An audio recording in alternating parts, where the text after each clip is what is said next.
If you're in your 50s or 60s, you've probably asked yourself this question: how much money do I actually need to retire? You've heard the rules of thumb: save 10 to 12 times your salary, or plan on 70 to 90% of your pre retirement income. Those aren't wrong, but they're not specific enough to actually tell you if you're on track. Today, I'm going to walk you through a simple 3-question framework to get you a real number. Welcome to your Retirement Guide. I'm George Jameson, a CFP and RICP, and founder of Capital Wealth Group, a fee-only firm based in Columbia, South Carolina. We offer ongoing retirement planning and investment management, as well as one-time financial plans for do-it-yourselfers. Thank you for joining me. So question 1, how long will your retirement last? You need 2 things to answer this: your estimated life expectancy and the age you plan to retire. Start by looking at your family history, or use a free online life expectancy calculator. If you want to play it safe and avoid outliving your money, just use age 95 or 100. Once you have that number, subtract your planned retirement age. That's how many years your portfolio needs to last. And it's probably longer than you think. Question 2, what will your expenses look like in retirement? Start with your current monthly spending. If you don't already keep track, pull the last 12 months of bank and credit card statements and sort them by category. Then adjust for your retirement lifestyle. Your mortgage might be paid off by then. Great, subtract it. But you'll also have a lot more free time. Do you plan to travel? What does entertainment look like? And don't forget that new car you'll probably want in 5 to 10 years after you retire. A couple of other expenses people miss.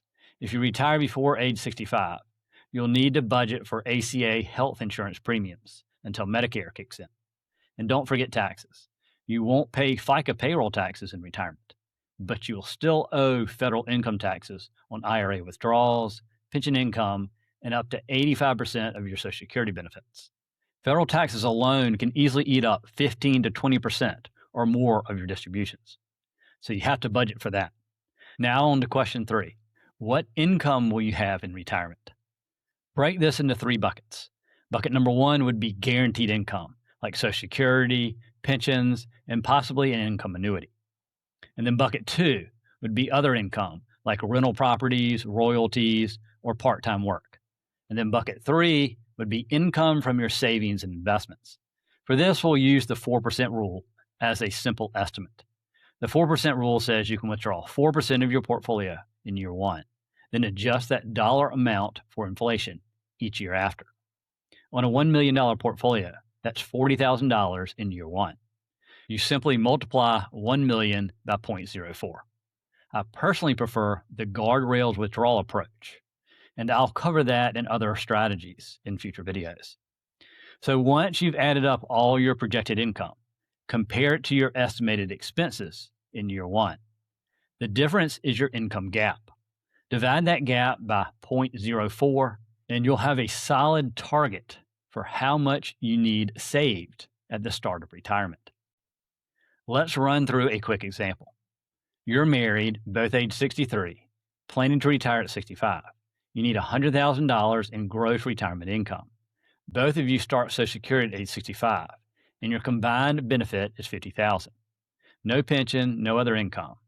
That leaves a $50,000 gap. So divide by 0.04, and you get 1.25 million. That's how much this couple needs saved at the start of retirement to sustain their lifestyle over a 30-year retirement. Simple enough, but there are a few things that can shift that number by a large margin. 1, your expenses will fluctuate. Early retirement tends to be more active and more expensive. Later years often taper off until healthcare costs pick back up. Plan for that. And then 2, tax planning matters. Pulling $50,000 from a pre-tax IRA is taxed very differently than pulling it from a Roth IRA or a taxable brokerage account. Where your money is held matters as much as how much you have. And then 3, sequence of returns risk is real. A market crash in your first few years of retirement can be devastating because you're selling shares at depressed prices to cover living expenses. If that happens, you may need to reduce your withdrawal rate. And then 4, think carefully about when to claim Social Security. Starting at 65 is not always optimal. You may want to start earlier, or it may make sense to delay to 67 or 70, which gives you a guaranteed 8% increase for every year you wait. That can add up significantly over a long retirement. And then 5, the 4% rule assumes a 30-year retirement. If you retire early or you're in excellent health, that timeline may not be enough. You may want to use a more conservative rate or a different strategy altogether. And finally, build in flexibility. Keep a cash cushion for life's curveballs. If you want to go beyond an estimated number and actually dial it in, I'd recommend working with a fee-only financial planner who uses professional planning software. This can get complicated, and you don't want to get it wrong. That's it for today.